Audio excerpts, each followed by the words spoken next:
जैन धर्म और दर्शन का स्वाध्याय हम सभी कर रहे हैं। मुनि प्रमाण सागर जी द्वारा विरचित। मंगलम भगवान वीरो मंगलम गौतमो गणी मंगलम कुंद कुंदाद्यो जैन धर्मोस्तु मंगलम। नमो अरिहंताणम नमो सिद्धाणम नमो आयर्याणम नमो उवज्जायाणम नमो लोये सवसाहुणम। पंच परमेष्ठी भगवान की जय। सभी 9 टाइम्स नमकार मंत्र पढ़ लें।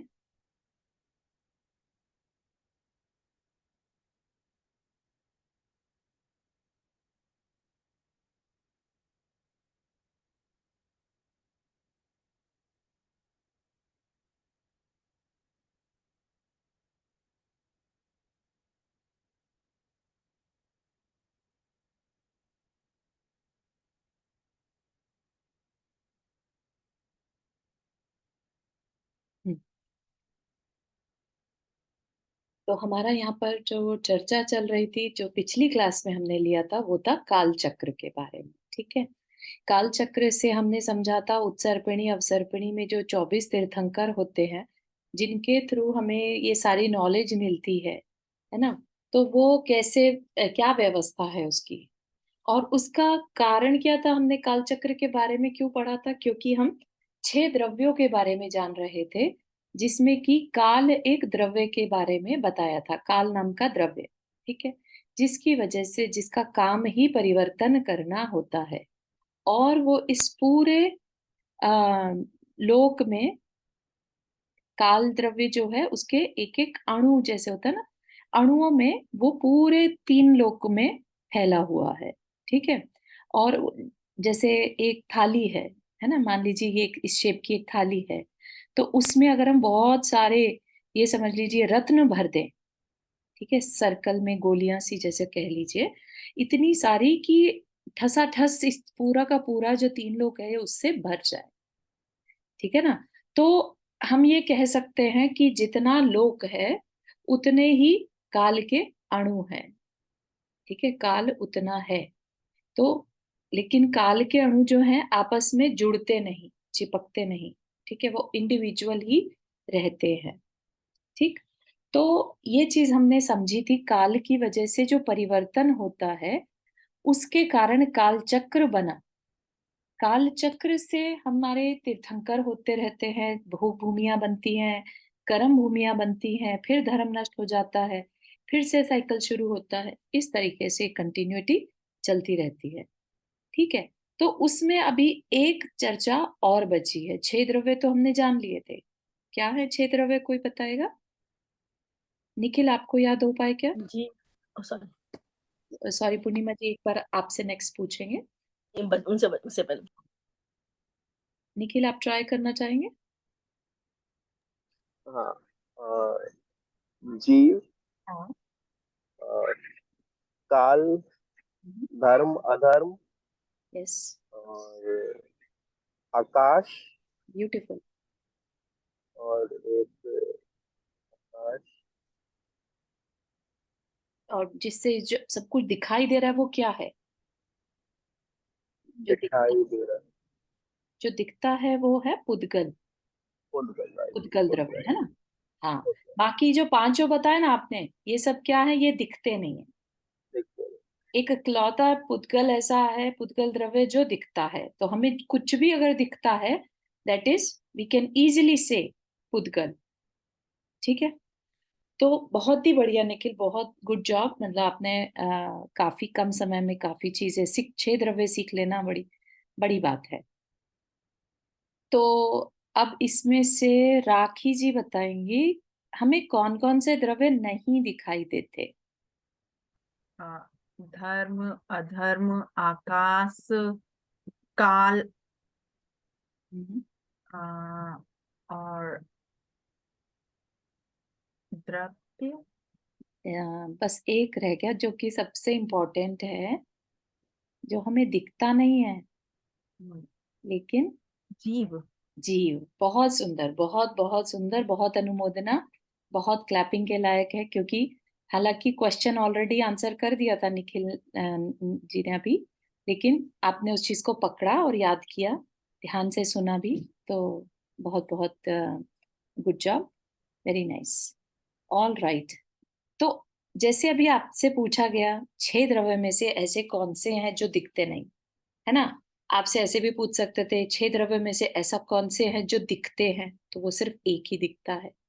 अब 6 द्रव्य में से ऐसे कौन से हैं जिनके पास शरीर है, जिनका कि शरीर माना जाता है। शरीर आप ये नहीं समझिए जैसे हम लोगों का शरीर है तो बस एक यही शरीर होता है, ठीक है? शरीर मतलब जिनका कि जो स्थान घेरते हैं, राइट? जो जगह लेते हैं, वो कौन है? जिनका कि मल्टीपल प्रदेश वाले जो होते हैं, उनको बेसिकली शरीर कहा जाता है, ठीक है? तो उसकी चर्चा आज हम करेंगे कि इन 6 द्रव्यों में से ऐसे कौन से हैं 5 द्रव्य हैं, क्योंकि हम क्या कह रहे हैं, पंच अस्थि काय। पंच मतलब 5, अस्थि मतलब होना, जिनका अस्तित्व है, और काय मतलब शरीर, ठीक है ना? तो पंच अस्थि काय किन्हें कहेंगे? 6 द्रव्यों में से किसको पंच अस्थि काय कहेंगे? ठीक है, तो वो देखते हैं अपन। पूर्वोक्त 6 द्रव्यों में काल के अतिरिक्त शेष 5 द्रव्य अस्थि काय कहलाते हैं। तो क्वेश्चन आएगा, बड़ा ऑब्वियस सी बात है कि देखने ना देखने का तो क्लियर हो गया बिल्कुल, है ना? आपसे अगर ये पूछा जाए कि इन 6 द्रव्यों में से चेतन द्रव्य कौन सा है, आप में से कोई जवाब दे पाएंगे? कामिनी जी, आप यहाँ पर हैं आज? हाँ, जय हाँ, जिनेन्द्र। जय जिनेन्द्र। आप बताएंगे इन 6 द्रव्यों में से कौन सा जो है चेतन है? जीव तो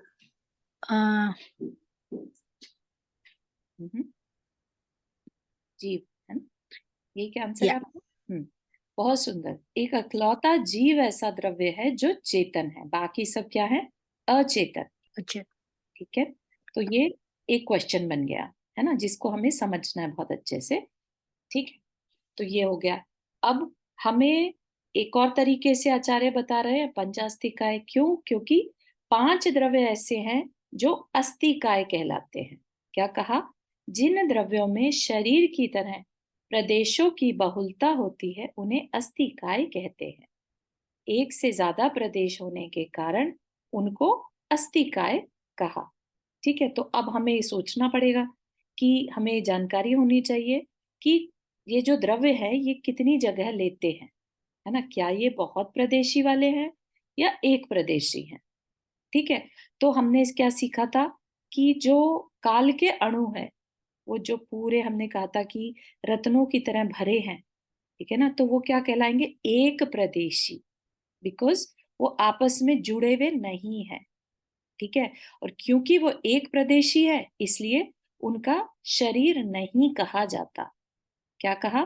शरीर बहुत प्रदेश हो जिसके, उसको क्या कहेंगे? अस्तिका, ठीक है? तो आकाश क्या है? अनंत प्रदेशी है। आकाश में यहाँ पर जैसे हमने ये लोक समझा था, राइट? तो आकाश को हमने 2 भागों में बांट दिया था। कैसे बांटा था? एक ये लाइन सी खींचकर, ठीक है? लाइन खींचकर इस लाइन के अंदर का जो एरिया है हम उसे क्या बोलते हैं? लोकाकाश। और बाहर का आकाश को क्या बोलते हैं? अलोकाकाश। है आकाश ही। आकाश द्रव्य क्या है?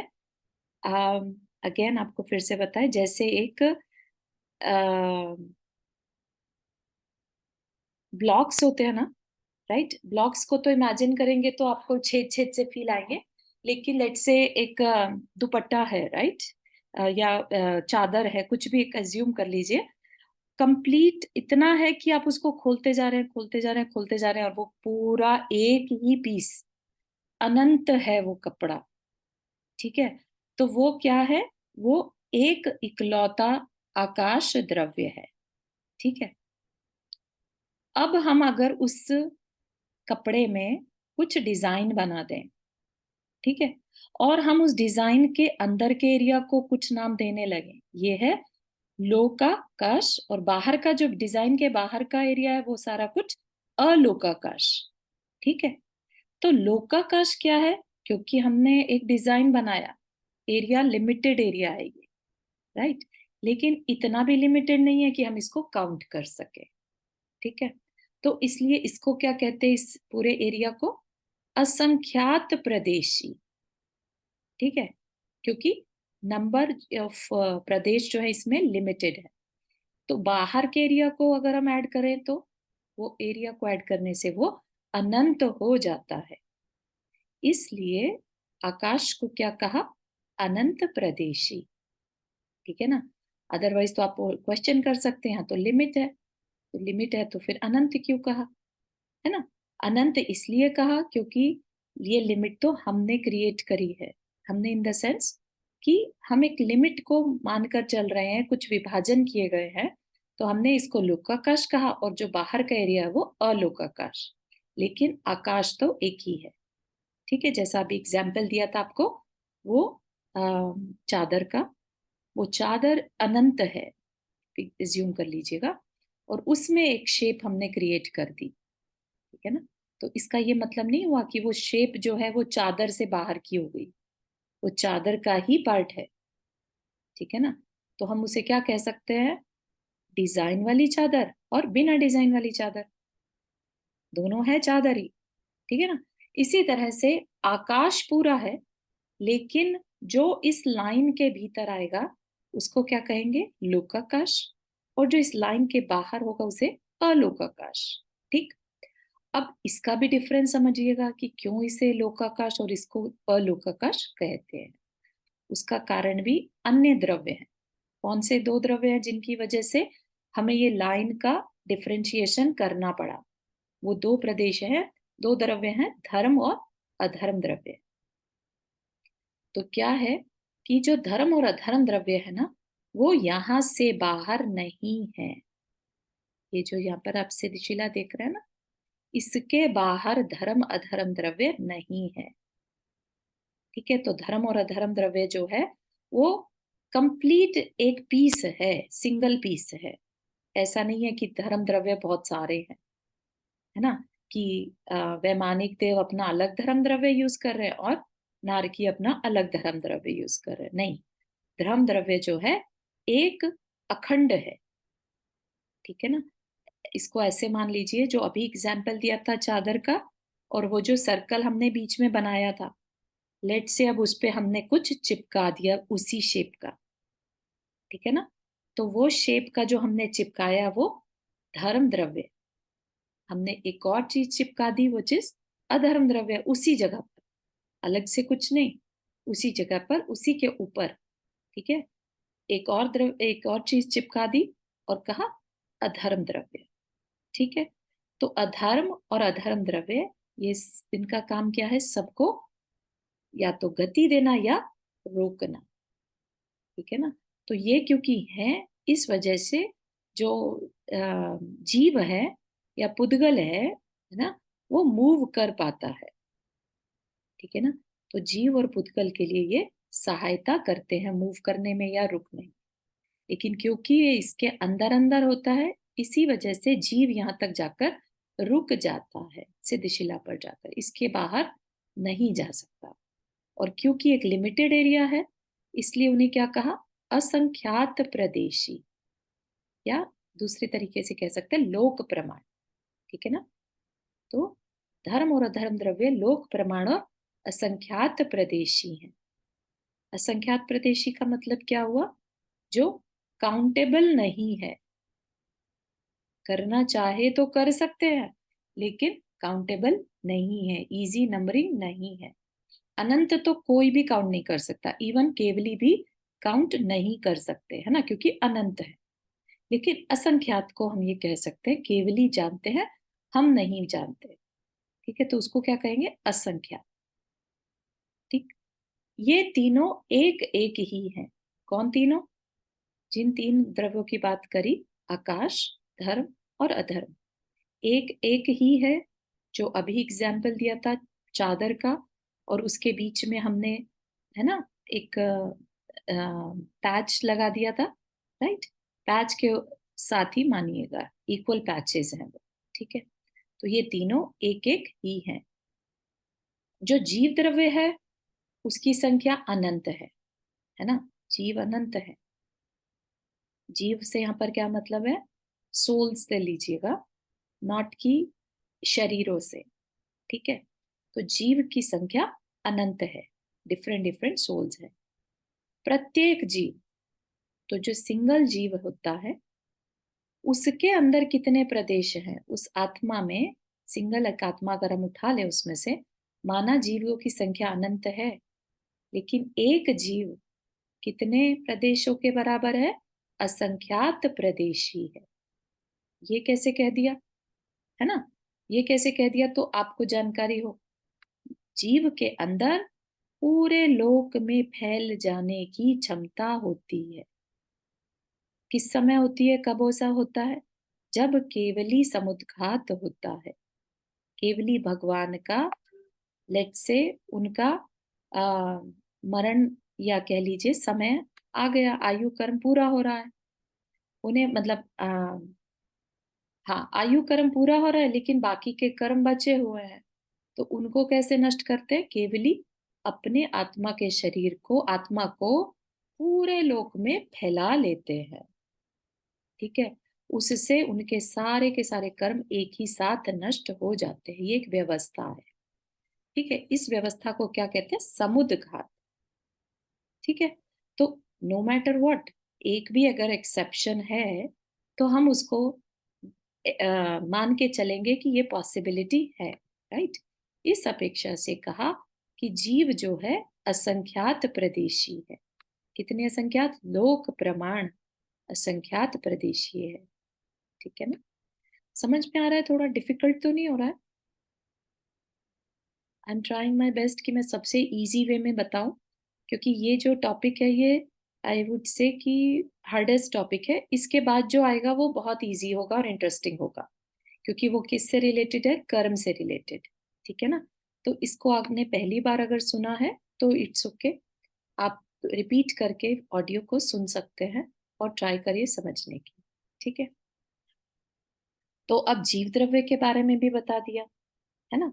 अब क्या है, यद्यपि पुद्गल, पुद्गल परमाणु, परम अणु, है ना, एक प्रदेशी है, फिर भी क्या होता है कि पुद्गल एक अणु जो होता है उसका, परमाणु का, वो तो एक प्रदेशी है, सबसे छोटी यूनिट, है ना। परमाणु क्या है, पुद्गल की सबसे छोटी यूनिट, जिसको कि अब और टुकड़े नहीं किए जा सकते, ठीक है।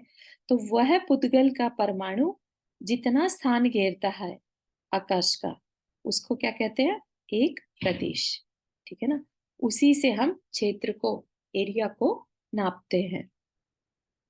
लेकिन मोस्ट ऑफ द टाइम हम कभी भी परमाणु की बात ना करके, हमें जो दिखता है, राइट, वो पुद्गल कैसे बनते हैं, स्कंद से। आपको लास्ट टाइम भी बताया था, परमाणु में परमाणु मिलते चले जाए तो वो एक लेवल पर आकर वो ठोस बन जाते हैं, जो कि हमें दिखने लगते हैं। और ठोस ना भी बने तो भी हमारे जानने में आने लगता है, जैसे कि हवा, है ना, ऑक्सीजन, या पानी, या खुशबू, ये सब भी क्या है, ये भी पुद्गल है। लेकिन ये हमें जानने में आते हैं, परमाणु हमारे जानने में नहीं आ सकता, ठीक है ना। तो जो पुद्गल से संयुक्त होकर बनता है वो कैसा, वो कितने प्रदेशी है, उसके पास भी संख्यात, असंख्यात और अनंत प्रदेशी भी बन जाता है। कोई पुद्गल ऐसा हो सकता है स्कंद में, संख्यात स्कंद हो, उसमें संख्यात परमाणु हो, है ना, तो हम उसको काउंट कर सकते हैं, इसलिए संख्यात। कुछ ऐसे हो सकते हैं जिसको काउंट नहीं किया जा सकता, लेकिन वो अनंत भी नहीं है, ठीक है। और कुछ ऐसे हो सकते हैं जो अनंत प्रदेशी हो, ठीक है। तो इस तरीके से पुद्गल जो है तीनों पॉसिबिलिटीज बनती हैं। तो क्योंकि तीनों बनती हैं इसलिए पुद्गल को भी अस्तिकाय कहा, ठीक है। तो हमने क्या देखा कि जो एक से अधिक प्रदेशों वाले हैं उनका, क्योंकि वो क्षेत्र को घेरते हैं इसलिए उनको अस्तिकाय कहा, ठीक है। तो कौन सा ऐसा द्रव्य बचा जो क्षेत्र को नहीं घेरता, वो है काल द्रव्य। काल द्रव्य क्योंकि अणुओं में होता है, कालाणु, तो वो हर अणु एक एक क्षेत्र को, एक एक प्रदेश को ही कवर करता है, ठीक है, क्योंकि एक प्रदेशी है इसलिए उसको अस्थिकाय नहीं कहा जाता। So this is the easiest way to explain पंच अस्थिकाय। इसमें अगर कोई क्वेश्चन हो तो please feel free to ask.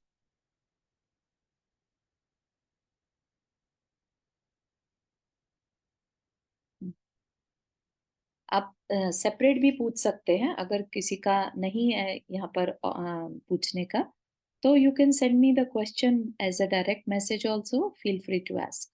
जरा से इसको नीचे करिए। ये आपने जो समझा नहीं, ये अधिक पुद्गल परमाणु एक प्रदेशी, फिर भी ये प्रत्येक जीव लोकाकाश के प्रदेश में बराबर असंख्यात प्रदेशी है।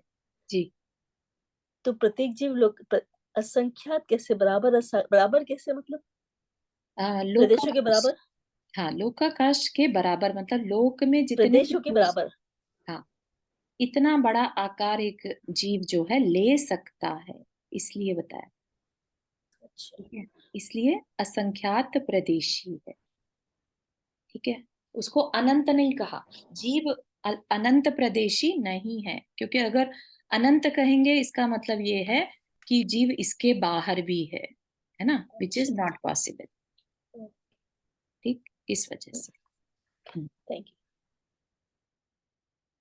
उपर्युक्त 6 द्रव्यों में से जीव और पुद्गल में गतिशीलता पाई जाती है। शेष धर्म, अधर्म, आकाश और काल, ये 4 द्रव्य निष्क्रिय और शुद्ध हैं। शुद्ध मतलब ये कभी अशुद्ध नहीं होते, जैसे जीव है ना। जीव को हम क्या कहते हैं? जो सिद्ध होते हैं सिर्फ वो ही शुद्ध हैं, बाकी जितने भी संसारी जीव हैं वो अशुद्ध हैं। ठीक है, तो उस अपेक्षा से आप समझिए कि धर्म, अधर्म, आकाश और काल, ये 4 द्रव्य जो हैं शुद्ध होते हैं हमेशा, और निष्क्रिय भी होते हैं। निष्क्रिय किस लिए? कि अपना इनका कोई role as such direct role नहीं होता, इनकी कोई चॉइस नहीं है। ठीक है, बस ये हैं, ये किसी को उकसाते नहीं। ठीक है, किसी में भी सिर्फ ये बहुत क्वाइटली अपना काम करते हैं, बस ये हैं, है ना। ऐसा जैसे प्रकाश हो रहा हो कहीं पर तो हम पढ़ने बैठ गए, ठीक है ना, तो उसको क्या कहेंगे? प्रकाश जो है वो निष्क्रिय कारण है। प्रकाश तो ऑलरेडी था, हम पढ़ने बैठ गए, तो हम पढ़ने बैठ गए इसका मतलब हमारी बुक जो है वो एक्टिव रीजन हो गया, और प्रकाश वाज ऑलरेडी देयर।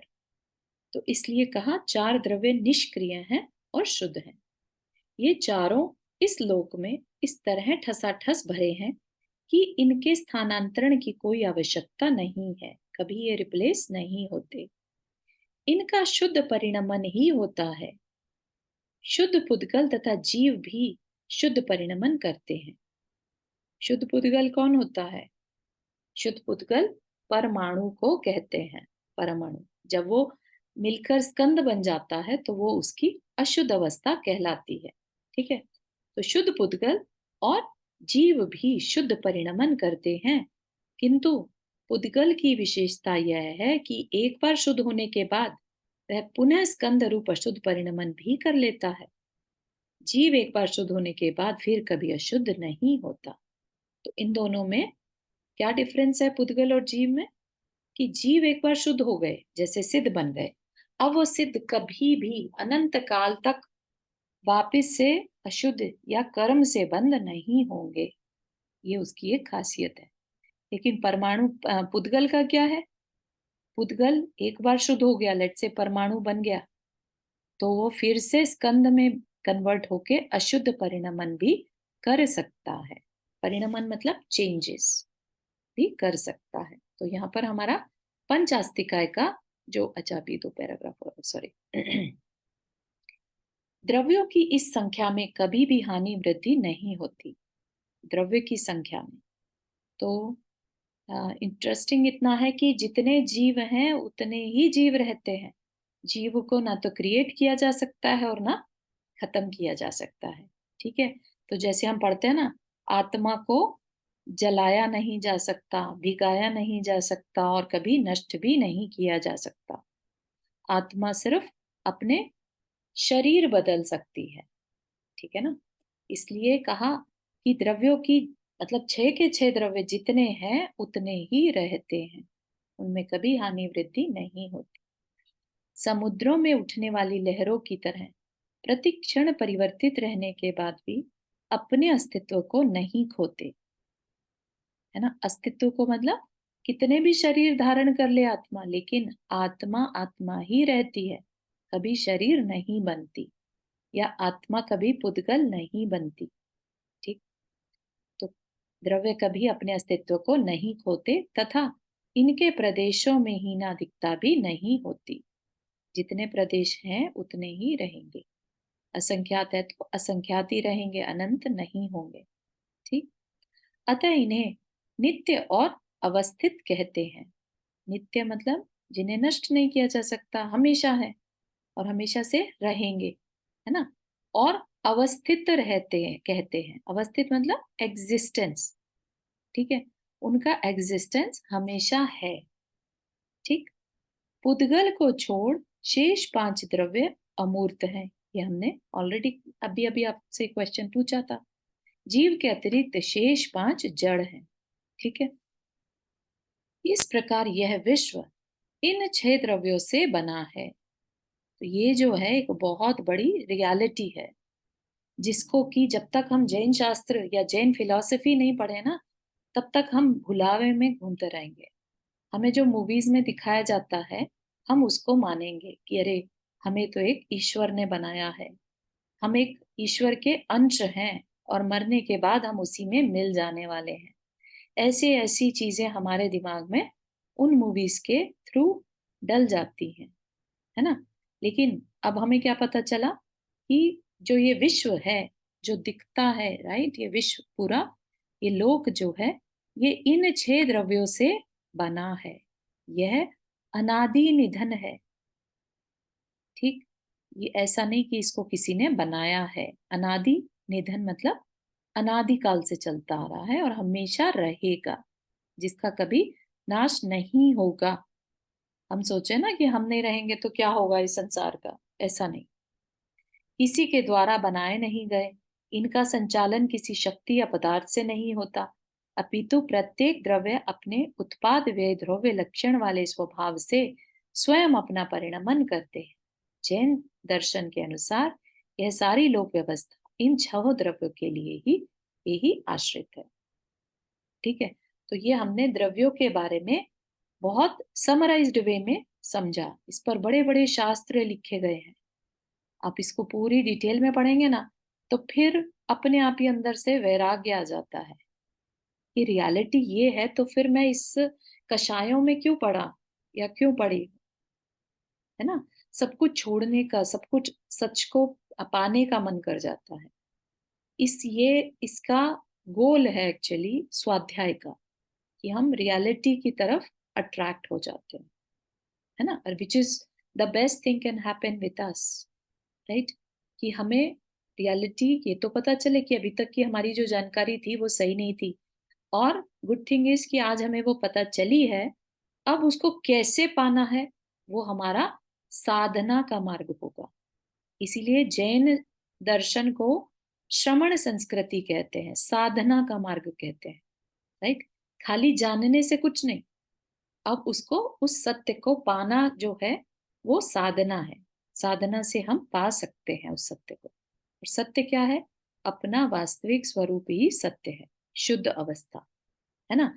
तो अब ये अशुद्ध कैसे हो गई, है ना, क्या इसे अशुद्ध बना रहा है, इसकी क्या प्रोसेस है जिसकी वजह से ये अशुद्ध हो गई, ठीक है ना। और हमारा क्या गोल होगा, उसके अशुद्धि से हम कैसे इसको दूर कर पाएंगे। तो वो सारी जो प्रक्रिया है वो अब शुरू होगी। सबसे पहले तो हमने ये जाना कि ये जो विश्व है पूरा, ये कैसे चल रहा है, इसकी प्रोसेस क्या है ना। फिर अब हम अपने ऊपर आ रहे हैं कि हम भी इसी विश्व में हैं, तो हम इन 6 द्रव्यों में से कौन है। हमें पता चला हम जीव हैं। हम जीव हैं तो हम शुद्ध हैं कि अशुद्ध हैं, तो पता चला कि हम अशुद्ध हैं, है ना। शुद्ध तो सिद्ध होते हैं, ठीक है। सिद्ध कहाँ रहते हैं? सिद्धशिला पर रहते हैं। तो हम तो वहां नहीं है, इसका मतलब हम अभी अशुद्ध हैं। क्लियर? अब हम अशुद्ध हैं तो किस चीज की वजह से हम अशुद्ध कह रहे हैं? हम तो नहाते धोते हैं रोज सुबह, फिर भी हमें अशुद्ध क्यों कहा जा रहा है? ठीक है, तो हमें बाहरी जो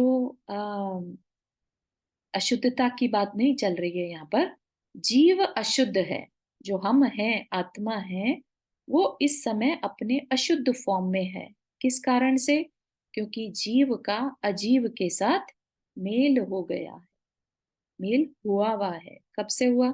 अनंत काल से है।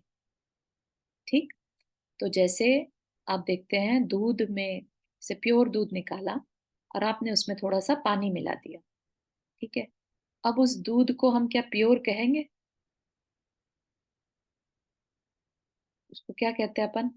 ये प्योर तो नहीं है, है ना? दूध निकाल के लाए थे, एक गिलास में एक गिलास पानी मिला दिया, 2 गिलास दूध हो गया। कहने को वो दूध है, लेकिन वो अब वो ओरिजिनल प्योर दूध नहीं रहा, उसमें पानी मिलने से अशुद्ध हो गया। ठीक है ना? तो इसी तरह से हम भी जीव और अजीव के साथ मिलकर अशुद्ध हैं। तो ये अजीव क्या है? तो जब हमने पुद्गल के बारे में पढ़ रहे थे, 6 तरीके से पुद्गल को हमने डिवाइड किया था, इफ यू रिमेम्बर। जो ऐसे पुद्गल जो हमें दिखाई देते हैं, और ऐसे पुद्गल भी हैं जो हमें दिखते नहीं, जिनको कि सूक्ष्म कहा जाता है। ठीक है, तो जो सूक्ष्म पुद्गल होते हैं उनमें हमने एक नाम पढ़ा था कर्म, कर्म वर्गणाएं। ठीक है ना? जरूरी नहीं है कि हमें जो नहीं दिख रहा वो है नहीं। ठीक है ना? जैसे एक रूम में कोई गैस भरी हुई है, वो इतनी माइल्ड है कि उसकी स्मेल भी नहीं आ रही है, तो इट डजंट मीन कि वो है नहीं, है ना? इसी तरह से कर्म वर्गणाएं भी हमारे चारों तरफ ठसाठस भरी हुई हैं, हमें दिखती नहीं, लेकिन वो है। ठीक है ना? तो उस कर्म वर्गणाओं का ये स्वभाव है कि जब भी जीव वाइब्रेट करता है अपने मन वचन काया की क्रिया से, तो वो कार्बन वर्गणाएं हमारी तरफ अट्रैक्ट हो जाती हैं, और बेस्ड ऑन आवर वाइब्रेशन वो हमसे चिपक जाती हैं, मिक्स हो जाती हैं हमारे ही जीव तत्व में, जैसे दूध में पानी। ठीक है, ऐसा नहीं कि कोई लेप की तरह से ऊपर चिपक जाती है, ऐसा नहीं। जीव के अंदर, जीव के साथ ही, उसके प्रदेशों के साथ ही गडमड हो जाती हैं, मिक्स हो जाती हैं। ठीक है, तो अब इस कर्म बंद की प्रक्रिया, तो कर्म बंद की प्रक्रिया क्या होगी? किस तरह से ये कर्म वर्गणाएं हमारी तरफ अट्रैक्ट होती हैं, और ना सिर्फ अट्रैक्ट होती हैं बल्कि चिपक या जुड़ भी जाती हैं, घुल मिल जाती हैं। ठीक है, तो इस बारे में चर्चा करेंगे। और ये जो चर्चा है आश्रव और बंध, यानी कि अट्रैक्शन, इनफ्लो ऑफ कर्मा, और बंध मतलब हमारे साथ बॉन्डिंग हो जाना। ठीक है, तो these two are one of the तत्व, एलिमेंट। अगर आपको ध्यान हो तो हमने 7 एलिमेंट्स की बात की थी, 7 तत्व। ठीक है, याद दिलाते हैं। 7 तत्व: जीव अजीव, आश्रव, बंध, संवर, निर्जरा और मोक्ष। ठीक, इसको एक एग्जाम्पल से याद रखिएगा। जैसे एक नाविक है, ठीक है, उसको एक नदी क्रॉस करनी है, और वो अपनी एक नाव में बैठा है। ठीक है, उस नाव में एक छेद है। ठीक है, वो चला, चलते साथ ही उसकी नाव में पानी भरने लगा। ठीक है ना? अब पानी भर रहा था, वो पानी निकाले, बार बार पानी तो कंटिन्यू भरा ही चला जा रहा है, भरा ही चला जा रहा है। देयर वॉज ऑल्सो टाइम जब उसकी निकालने की क्षमता कम थी, तो पानी ज्यादा भर जा रहा था, तो उसको और स्पीड करनी पकड़ी, क्योंकि अदरवाइज वो डूब जाता। तो उसने खूब तेजी से निकाल रहा है, लेकिन उसकी तो नाव आगे बढ़ ही नहीं रही है, क्योंकि उसमें पानी भर जा रहा है, भारी हो गई है। तो वहीं अटका हुआ है वो, और क्रॉस ही नहीं कर पा रहा है। ठीक है, फिर उसको लगा कि कुछ तो गड़बड़ चल रही है, जो ये बार बार मैं पानी निकाल रहा हूँ, पानी खत्म ही नहीं हो रहा है। अब ये तो है नहीं कि कोई मैजिक हो रहा है, पानी कोई क्रिएट कर रहा है, राइट? पानी तो अंदर आ रहा है कहीं से। तो उसने देखा कि नाव में छेद हो रहा है। ठीक है। अब उसको लगा कि अरे ये जब तक ये छेद नहीं मैं बंद करूंगा ना, ये पानी आता ही रहेगा। अब उसने वो निकालना तो रोक दिया और उस छेद में अपना कपड़ा या जो भी उसके पास सामान था वो घुसाकर किसी तरह से वो छेद को रोक दिया। ठीक। अब उसको थोड़ी शांति मिली। अब उसने वो पानी निकालना शुरू किया। निकाला तो उसको रिजल्ट दिखने लगे। ठीक है। अब वो जो निकाल दिया उसने, देखा तो उसकी नाव बिल्कुल हल्की हो गई और खाली हो गई और उसने इजीली अपनी नाव जो रिवर थी वो क्रॉस कर ली। ठीक है। इस एग्जाम्पल से हम इन 7 तत्वों को बहुत अच्छी तरह से समझ सकते हैं। कैसे? तो जो नाविक है वो जीव है और वो जो नाव है वो अजीव है, यानी उसके जो कर्म कह लीजिए, है ना, उसका शरीर। ठीक है। तो नाविक को क्रॉस करनी है और पानी अंदर आ रहा है। पानी क्या है यहाँ पर? वो है कर्म। ठीक है। पानी जो है कर्म अंदर आ रहे हैं, नए कर्म अंदर आ रहे हैं। ठीक है। अब वो बार बार अंदर आते रहेंगे। अंदर आने को क्या कहेंगे? आश्रव। ठीक है। अंदर आकर वो पानी वहां रुक गया, उसको क्या कहेंगे? बंध। ठीक है। और जब उसने उस छेद को रोक दिया, उसको क्या कहेंगे? नए कर्मों का आना रोक दिया, तो वो संवर। और उसने जो भरा हुआ पानी था, बैलेंस था, वो निकालना शुरू किया, उसको क्या कहेंगे? निर्जरा। और जब बिल्कुल एम्प्टी हो गई और वो दूसरे रास्ते पर पहुंच गया, उसको क्या कहेंगे? मोक्ष। ठीक है ना। तो ये सातों को, हाँ कुछ कह रहे हैं कामिनी जी?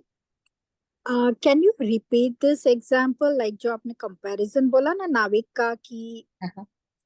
That was very easy to understand, like कि नाविक जीव है हम्म और जो नाव है वो अजीव है, फिर हम्म। पानी कर्म है, हाँ। और जब पानी अंदर आया तो वो दैट इज आश्रव। हम्म। और पानी अंदर आया, एक प्रोसेस हाँ, हुआ, रुक गया आके।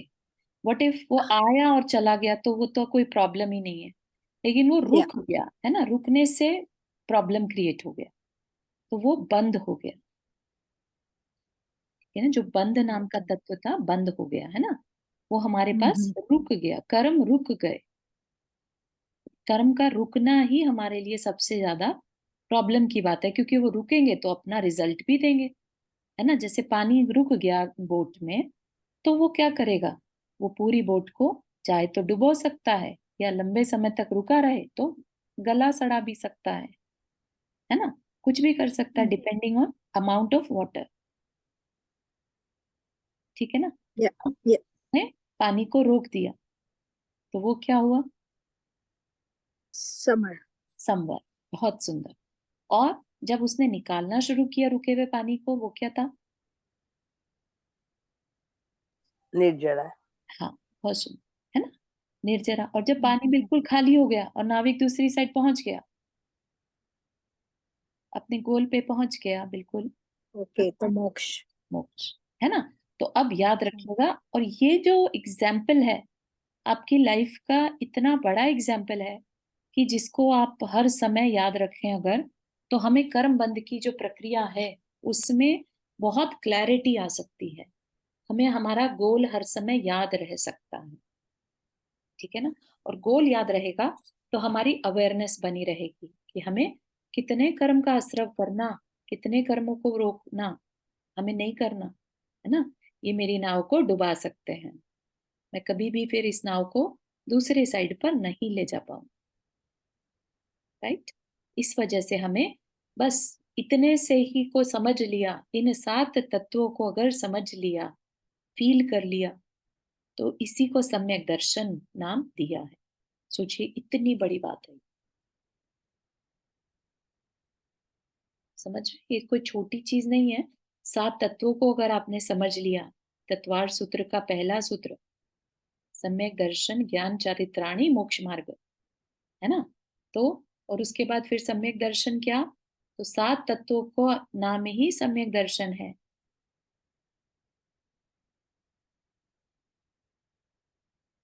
ना। तो इन पर जो श्रद्धान होता है वो सम्यक दर्शन है, और सम्यक दर्शन अगर होता है तो जीव का मोक्ष पाना निश्चित हो जाता है। ठीक है, तो इसलिए इसको कर्म की बंध की प्रक्रिया को बहुत अच्छे से समझेंगे। यह विषय कर्म सिद्धांत का है। इसे आधुनिक भाषा में जैन मनोविज्ञान भी कह सकते हैं। जैन मनोविज्ञान क्यों कहा? क्योंकि मोस्टली जो हमारे काम होते हैं हमारी साइकोलॉजी से जुड़े हुए होते हैं, है ना, इस वजह से। और ये जो कर्म है ये भी मन वचन काय से होते हैं, है ना, इस वजह से इसको जैन मनोविज्ञान भी कह सकते हैं। अतः जैन दर्शन मान्य कर्म सिद्धांत का सामान्य परिचय भी इसी अध्याय में प्ररूपित करेंगे। आश्रव, कर्मों के आगमन को आश्रव कहते हैं, है ना। अब आपको बिल्कुल भी मतलब क्वेश्चन ही नहीं रहेगा कि आश्रव क्या चीज है। आश्रव क्या है? कर्मों का आगमन को आश्रव, जैसे नाली आदि के माध्यम से तालाब आदि जलाशयों में जल प्रविष्ट होता है, वैसे ही कर्म प्रवाह आत्मा में आश्रव द्वार से प्रविष्ट करता है। हमारी आत्मा में कर्मों का आना, उसको हम क्या कहेंगे? आश्रव। It's a process. आश्रव कर्म प्रवाह को भीतर प्रवेश देने वाला द्वार है। आश्रव ही प्रोसेस, आश्रव ही वह प्रोसेस है जिसके थ्रू कर्म हमारे साथ हमारी तरफ अट्रैक्ट होते हैं। तो वो कौन सा प्रोसेस हो गया जो भी बताया था? जैसे ही हम वाइब्रेशन करते हैं वैसे ही कर्म वर्गणाएं, कर्म पार्टिकल्स हमारी तरफ अट्रैक्ट होते हैं। इसका मतलब हमारा वाइब्रेशन करना इज आश्रव। ठीक है। जैन दर्शन के अनुसार यह लोग पुद्गल वर्गणाओं यानी पुद्गल पार्टिकल से ठसा ठस भरा है। ठसा ठस मतलब होता है बिल्कुल, मतलब देयर इज नो स्पेस, इतना भरा है। उनमें से कुछ ऐसी पुद्गल वर्गणाएं हैं जो कर्म रूप परिणत होने की क्षमता रखती हैं। तो पुद्गल वर्गणाएं इसका मतलब क्या है? अजीव तत्व, है ना। उनमें कुछ में कर्म रूप, मतलब कि कर्म रूप होने का मतलब जो कल को फल दे सकते हैं, फल देने की जिसमें क्षमता हो। ठीक है, ऐसी वर्गणाएं जिनमें कर्म रूप परिणत होने की क्षमता हो, इन वर्गणाओं को कर्म वर्गणा कहते हैं। जीव की मानसिक, वाचिक और कायिक प्रवृत्ति, मतलब क्या? जीव की, जीव मतलब आत्मा, है ना। हम मानसिक, जो हमारा मन, वाचिक वचन और कायिक काय, मन वचन काय, है ना। तो हमारा थॉट्स, हमारा स्पीच और हमारा एक्शन, ये तीनों की प्रवृत्तियों के निमित्त से ये कार्बन वर्गणाएं जीव की ओर आकृष्ट हो कर्म रूप में परिणत हो जाती हैं और जीव के साथ उनका संबंध हो जाता है। कर्म वर्गणाओं का कर्म रूप में परिणत हो जाना ही आश्रव है। यहाँ तक ये क्लियर हुआ? किसी को कोई क्वेश्चन यहाँ तक? क्योंकि ये वाला पार्ट बहुत अच्छे से समझ आना वेरी वेरी इंपॉर्टेंट। हमें कोई जल्दी नहीं है इस बुक को कंप्लीट करने की, क्योंकि अगर आपकी फाउंडेशन अच्छी बन गई आपको सारे शास्त्र जी समझ में आ जाएंगे इसके बाद। This is the foundation. Every single shastra ji will be easy for you, चाहे वो कितना ही बड़ा शास्त्र क्यों हो। क्योंकि सोचिए, जिस बच्चे ने एबीसी नहीं सीखी उसके लिए सब कुछ, सारे अक्षर मुश्किल है, सारी बुक्स मुश्किल है। लेकिन जिसने एबीसी सीख ली, अब उसको अगर 10th ग्रेड की भी बुक ला के दे देंगे तो वो किसी तरह से जोड़ जोड़ के अक्षरों को उसका बोलना शुरू कर देगा, है ना। तो ये समझ लीजिए, ये एबीसी हम पढ़ रहे हैं, लेकिन वेरी वेरी इंपॉर्टेंट।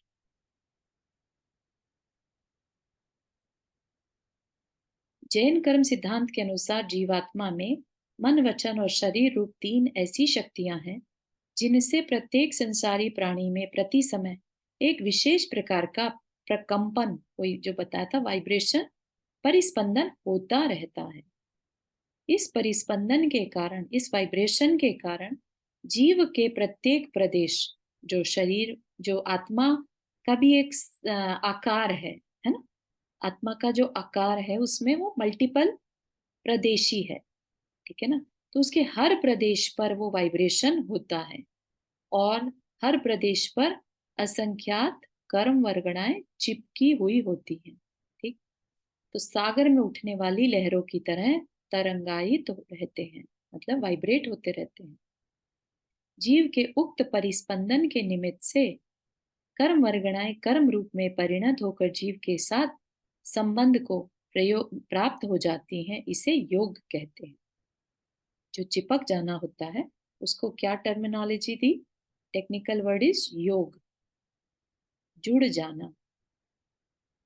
यह योग ही हमारे कर्मों से हमें कर्मों से जोड़ता है, ठीक है। इसलिए योग इसकी सार्थक संज्ञा है। योग कहते हैं ना, योग कर दो, दो संख्याओं को जोड़ने को जो है, हिंदी की अगर आपने कभी पढ़ा हो तो योग कहते हैं जोड़ने को, है ना। इसलिए अलग होने को क्या कहते हैं? वियोग। किसी चीज का छूट जाना क्या होता है? वियोग। और जुड़ना योग, ठीक है ना।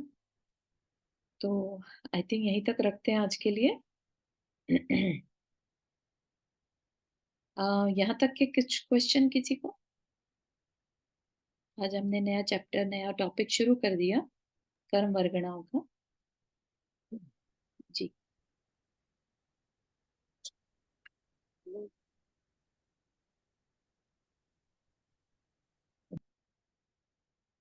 Anyone, any question? ठीक है, तो समझ में आ रहा है? Make sense? ओके, नहीं भी आए तो हाँ। Please feel free to repeat the recording, ठीक है ना। प्लीज आप रिकॉर्डिंग भेजिए ना, अपने बुधवार की नहीं भेजिए, अच्छा, हाँ 9th की।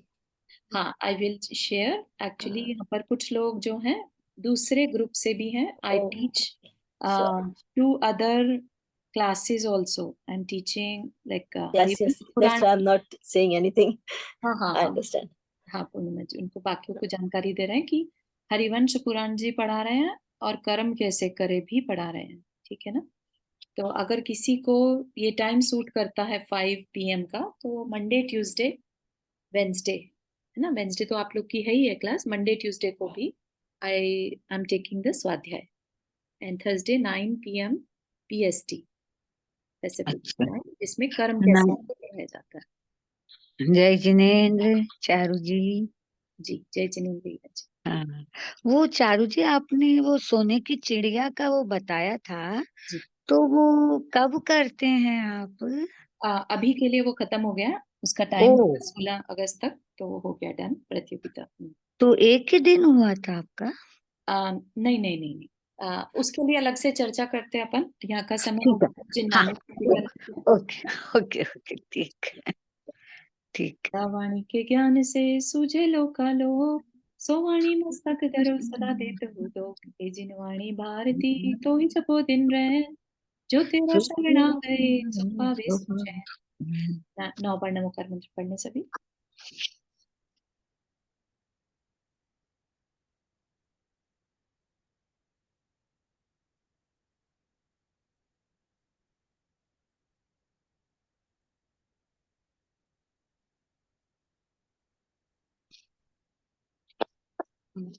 तो अभी जिसको जाना है वो जा सकते हैं, मैं हीरा जी का आंसर कर देती हूँ उसका।